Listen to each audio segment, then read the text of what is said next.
Thank you, John. As we move into our first keynote here today, I would like to welcome two distinguished gentlemen to the stage here who made it on time despite all the traffic in Manhattan. I know two very busy individuals. We have Tom Rooney, who is an operating partner here at Sciens, but has also run many of the larger infrastructure companies here in the US, Aegeon In Situ Forum, Energy Recovery, among many others, who one of the deep-rooted experts, I would say, in water infrastructure in the US. And he's joined here on stage for a lively discussion with Ali Zaidi, who has been advising the president for several years, been part of the administration, and is the head of climate, is the main national climate advisor in the White House. So please welcome me in giving them a warm welcome as the morning keynote to Tom and Ali. So thank you very much.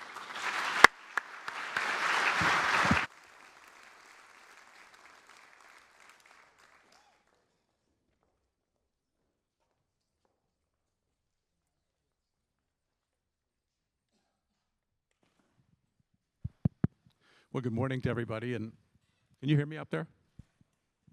Yeah? No? Hello? Hello? Hello? Hello? Okay. Well, good morning, and Ali, welcome. Thank you. Appreciate you coming today. Big week for you. Yeah.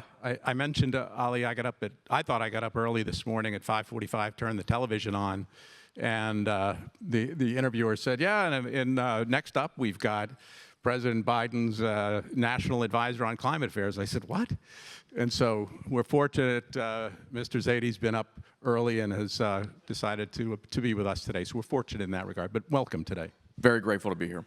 So the overall topic is what's the problem, climate change or infrastructure? And I'll simply say it's a trick question because the answer is both.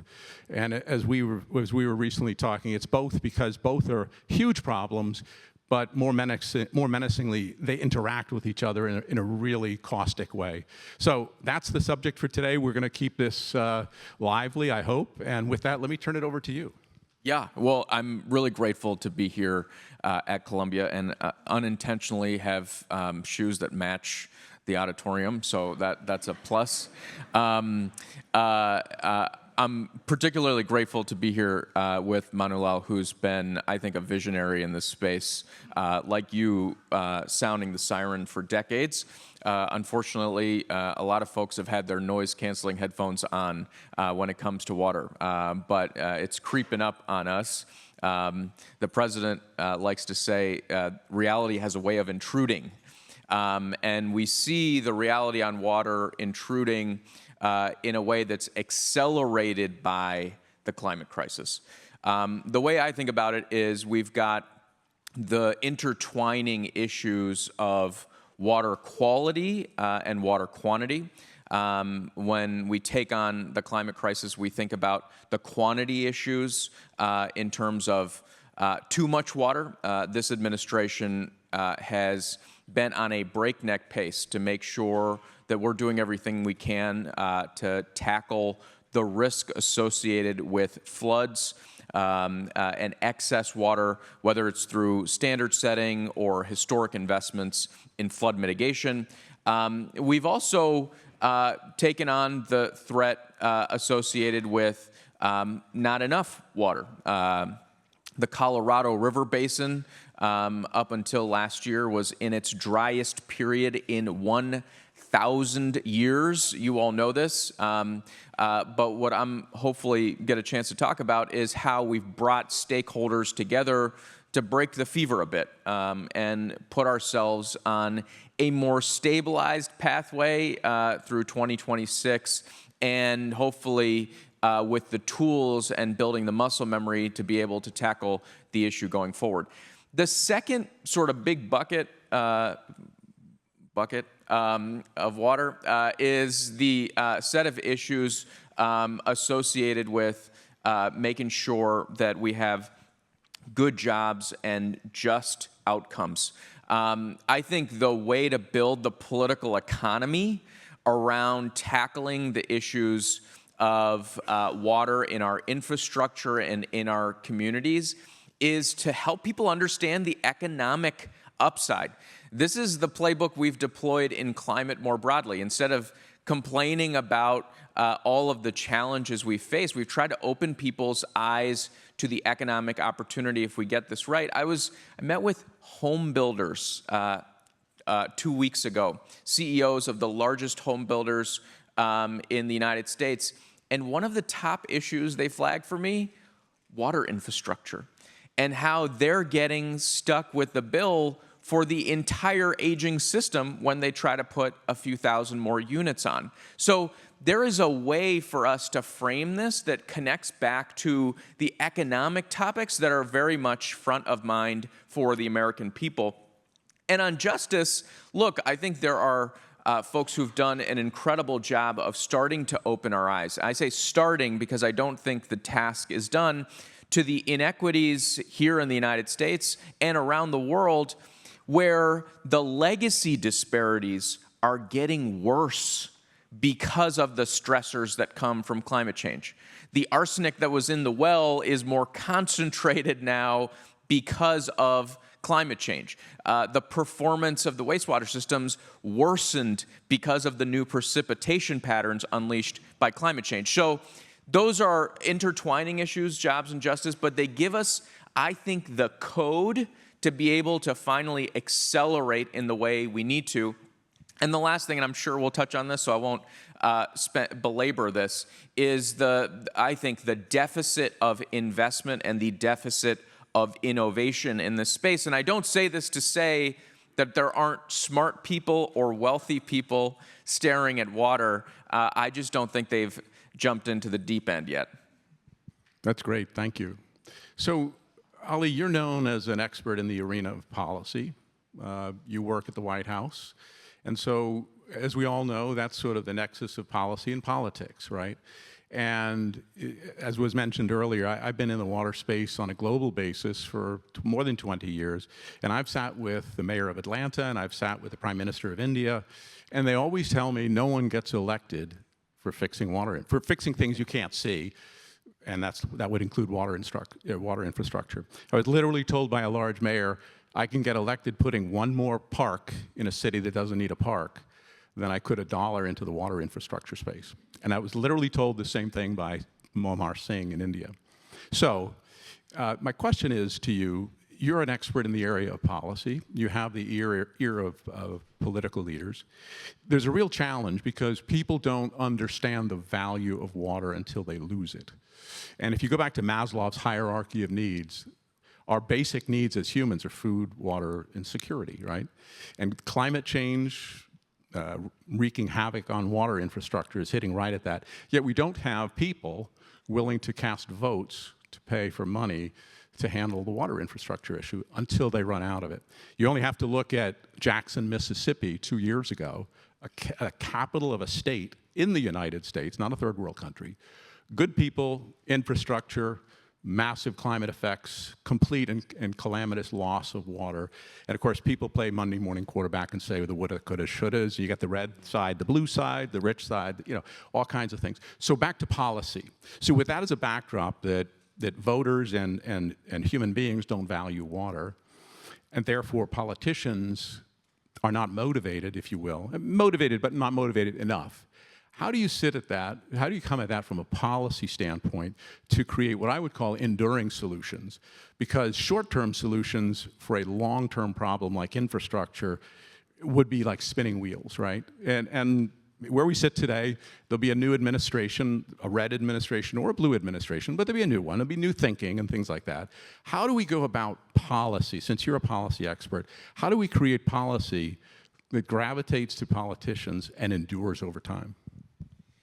Such a great question, and I think it really boils down to where, at least in democratic societies, does policy come from? It comes from the people.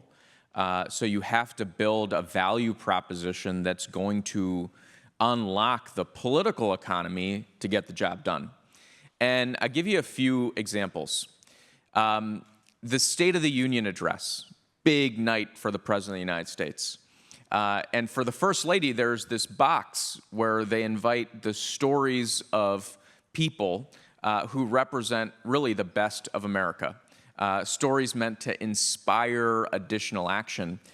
This year, in the State of the Union box, there was a union pipe fitter from Milwaukee, Wisconsin.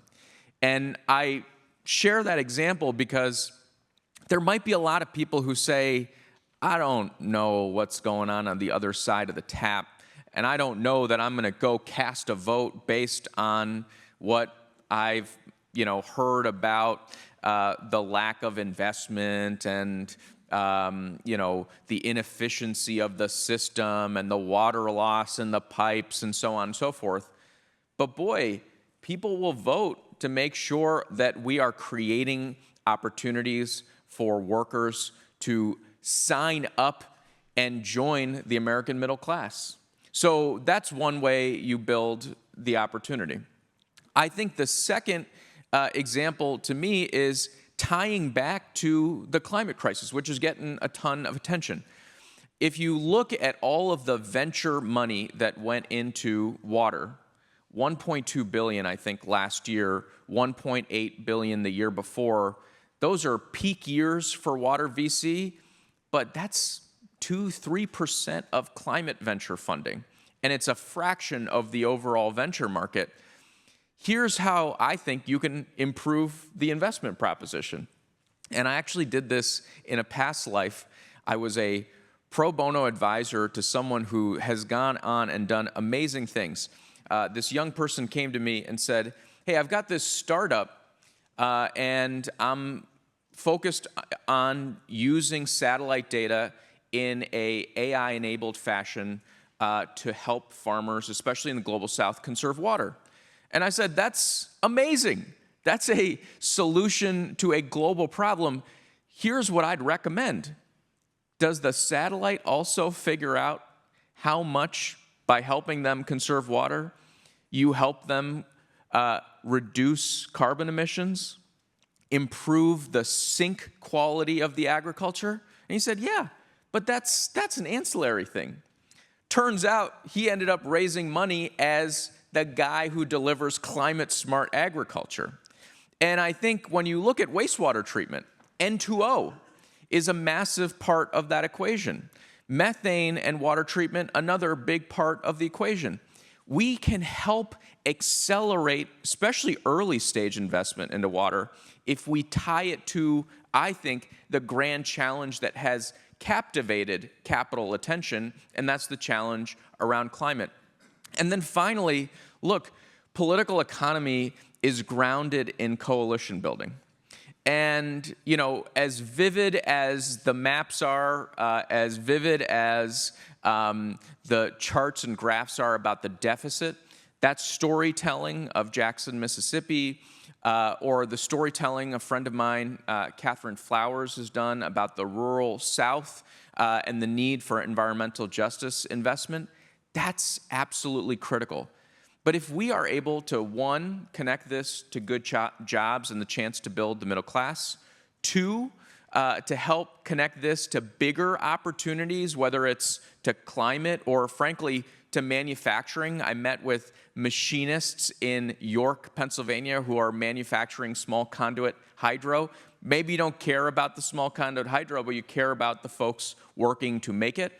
And three, connecting to broader part of the coalition. I think storytelling is critical to it.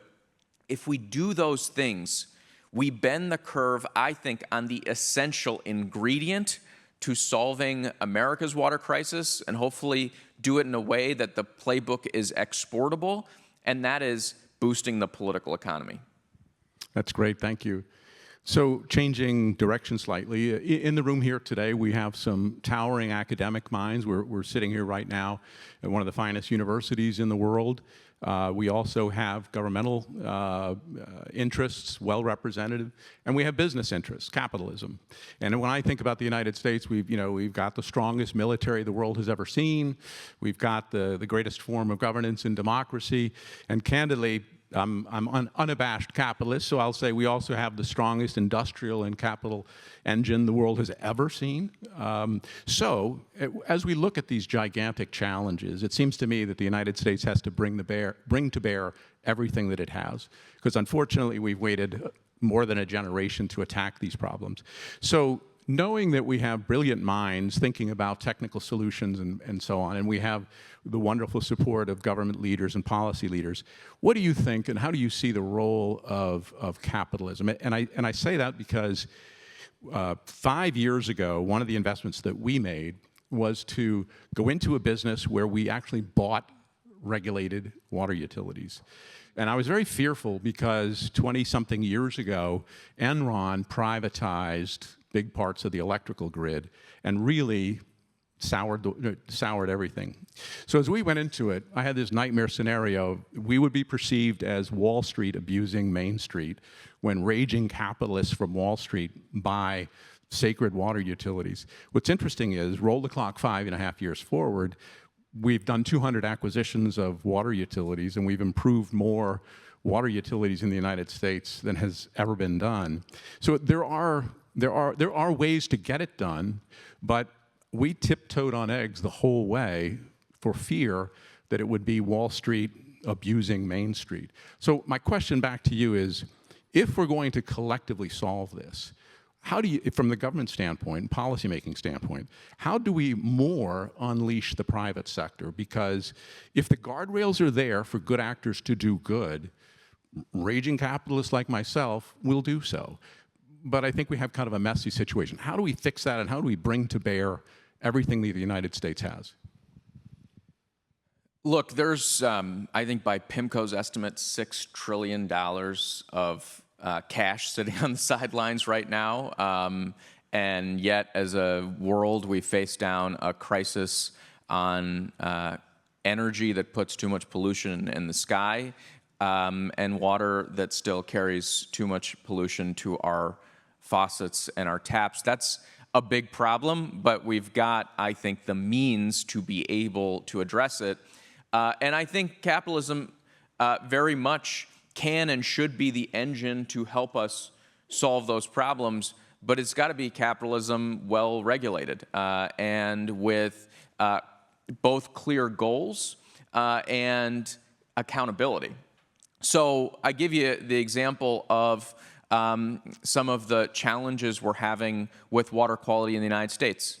PFAS, lead contamination in our water supply.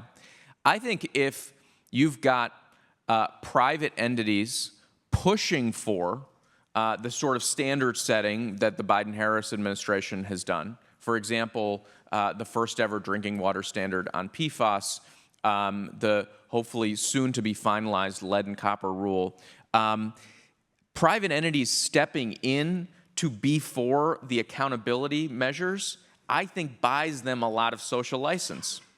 And for us, I think that's a really great outcome because you have operators that have a profit motive to be efficient, but they are blocked off from cutting corners, which is, I think, the anxiety people have. It's not just that, hey, somebody from Wall Street is showing up to Main Street. It is as much about that sort of exoticness. I think what's actually the bigger driver and fear is you've got a big, unaccountable pile of cash that's showing up. Who's going to make sure that they don't jack up rates, that they do make sure that that we're cleaning up the pollution? So that's, I think, thing number one is, how do we work together on the framework, on the standards, on the regulatory compact to make sure that private water still has to meet all of the tests from PFAS to lead to other contaminants in the water? I think the second is, whether you're private or a public entity, I think we've got to hold everybody to the same level of accountability on certain basic environmental justice outcomes and social justice outcomes. The Vice President of the United States, when she was in the United States Senate, actually introduced path-breaking legislation. For a really long time in the United States, we've had this program called LIHEAP, which pays to make sure that essentially the energy doesn't shut off because you're too poor to pay the bills. She created a program or introduced legislation to create a program to actually replicate that for low-income users in the water space. That program, on a pilot basis, was authorized in the bipartisan infrastructure law. Its authorization has lapsed. I think folks who want to be active in the water space should be going to Congress and saying, reauthorize the low-income water program. Continue it. This is part of our social compact. And I think there are two elements of that. One is the safety net, but the other is these can be public-private partnerships. The government can put some money in on PFAS. The government can put some money on lead. The government can put some money on making sure your water doesn't get shut off. And the private sector can bring its ingenuity and its leverage to the equation. So I think those are two big elements in both giving, I think, capital the certainty that they know what the rules are when they show up, and then giving people the certainty of what it means for private capital to show up, to not be afraid, to actually know they still have the power, they still have the accountability, and they know what they can expect. That's fantastic. So I commend you and I commend the administration on the activity in regulation and PFAS and whatnot. It's been looked at for a long time. When I think about regulation, I think about regulation plus enforcement, okay? So if we look at the Clean Water Act that dates back to the 1970s, right? And I just given an example where we were out buying defective water utilities and so on. Every single one of the water utilities that we acquired was profoundly out of compliance, continuously for decades, right? So enforcement obviously is lacking, right? So my question to you, or my opening to you, is both at what level, you know, the national level, local, state, or local level, and also enforcement, because policy and regulations without enforcement is probably worse than no regulation, because if you have a regulation and you don't enforce it, you've in effect flaunted the fact that it doesn't matter. So those are the ills of the past. But as we look forward and we think about a bright future, how do we address enforcement? It's an ugly word, but absent enforcement, you get an even uglier outcome, right? So how do we address enforcement, and at what level should we be doing that? Look, I think I agree with the premise of your question, which is to say rules are only as good as the enforcement that follows. And I don't say this as the government should overreach, the government should slap people down, but without accountability, without enforcement, the rules are not even worth the paper they're written on. And that's absolutely true in the water arena. And, you know, one of the complexities of it that you've noted, but I'll punctuate, is the overhang of liability, the legacy of non-compliance, and how do you deal with that to pivot into the future? And I think we've got to recognize as a country that when that legacy and overhang has been built out, and we're stuck, that the answer isn't to deregulate, it's actually to re-regulate with public investment financing the pivot. So how does the public sector and the private sector come together to finance the pivot into a more sustainable future? And I think the PFAS work is a good example of it, where you have systems that were essentially out of compliance. We are funding the public catalytic capital to help make the pivot and get to a more sustainable place. But the second piece of this is your question of how do you do that? There's a pretty good reason why enforcement has not been that robust. Part of it is regulatory capture, I think, but part of it is regulatory incapacity. When you underfund the water guy at the local level and you underfund the water gal at the state level, and then you try to cut the budget of the Environmental Protection Agency, decade after decade after decade, as if it's the endless piggy bank for every other priority that you have, then you end up with a regulatory system that is not delivering on the public safety and public welfare needs of the country. We need to invest in that infrastructure, and I think we have an opportunity to invest in it in a different way now, which is a higher tech approach to regulatory compliance. You know, earlier this year, we rolled out from the administration a set of technology areas that we called resilience game changers.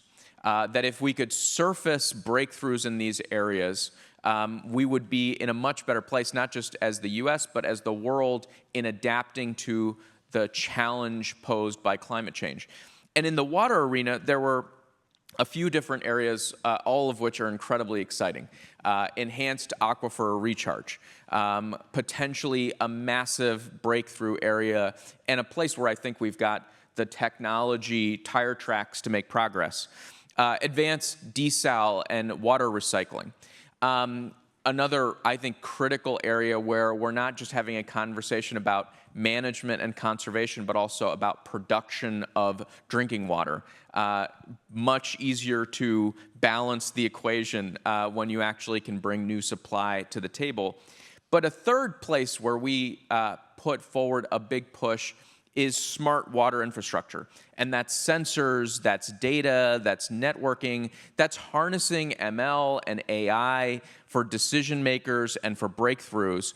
And that is not just good for stretching supply, it's not just good for improving quality, it's also good for regulators who should be holding people accountable to deliver those outcomes on behalf of the American people. So I'm not a in tech we trust, I am a in people we trust, but boy, tech can be enabling in getting the job done.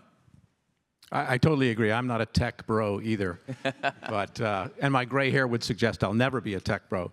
But we've made investments in that same way, and it's magical. So allow me to sort of draw things together here and say, you have a very powerful position where you sit in terms of changing minds, right? And your resume is incredible. You still have decades to go in your career. Where do you see us in 10 years? Because you have the opportunity, in some ways like we do, but you have the opportunity to create that outcome. I'd love to hear what your vision is for where we can go if we work together, shall we say, over the next decade. Well, I'm really fortunate to be in the role I am in, and I'm humbled every day to walk into the White House, and we think very hard about the world we want to live in. And it's a hopeful place. You know, the climate conversation is so often about how the sky turns orange, or how our kids have to put masks on so they don't breathe in wildfire smoke, or the floods and the hurricanes getting turbocharged by warmer water and destroying more and more lives and livelihoods. I want in 10 years for us to be looking back at this moment thinking we made a real pivot. And what that means to me, number one, is that we started to broaden the technology toolkit that we bring to the water challenge. And we started dropping the cost of that technology rapidly and profoundly so that it's not just affordable here in the United States, but easily deployable all around the world, and in particular in the global South. That technology toolkit means that we're not relying just on traditional gray infrastructure to manage the new precipitation patterns that we face. We can do that. It means that we're bringing data and satellite insights into a more regular practice and usability for ag users around the world. Irrigation and sensors and harnessing data from satellites is very much a 1% usability case. We don't even have irrigation in parts of the world. We can help improve the agricultural outcomes and food security if we bring those technologies within reach. We need to be having a conversation on water that allows us to deploy technology that will actually add water to the system. And I know I sound like a broken record on this one, but catchment is great. Increased efficiency in the midstream is great. Better conservation on the demand side is great. We need technology at cost that can deliver new, clean water to the system.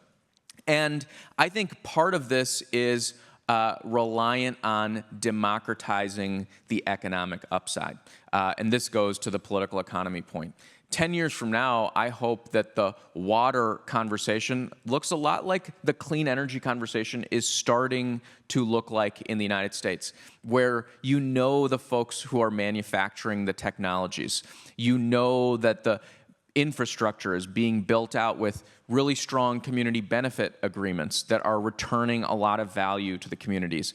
And you know the regulatory compact is harnessing the power of the capital markets, the trillions of dollars on the sidelines, but doing it in a way that respects all of our values, that furthers all of our aims, and does it in a way that's transparent and doesn't cut corners. I think all of that is achievable. I don't think that inflection point is far off. We very well may be in it. The question is, inflection points break in a lot of different directions. And so I think it's on us to continue to raise the attention paid to this conversation, to increase the number of disciplines as well as people around the table, and to translate all of that into action as vigorously as we can. That's great. We're very fortunate to have you here today. I don't know if you have time potentially to take one or two questions. Sure. I can do one. Okay. Sorry. One question. We're going to lottery this one off. Anybody with a question for Mr. Zaidi? Yes, please. All right. I've got to be a good moderator here. Thank you.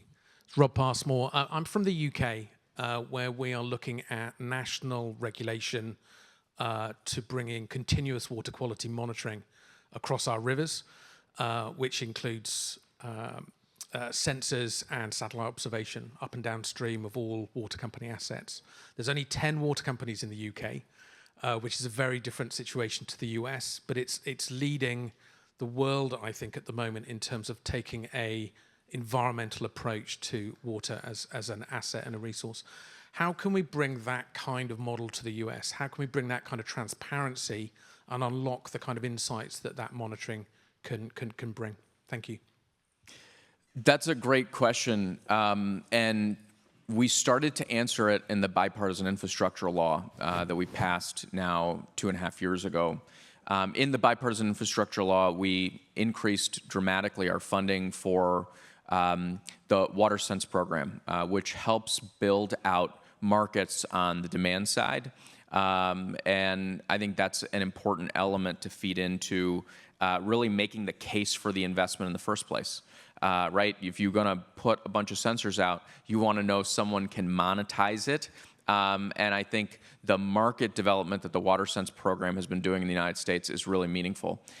The second thing that same infrastructure law included was actually an expanded amount of funding for water sensors.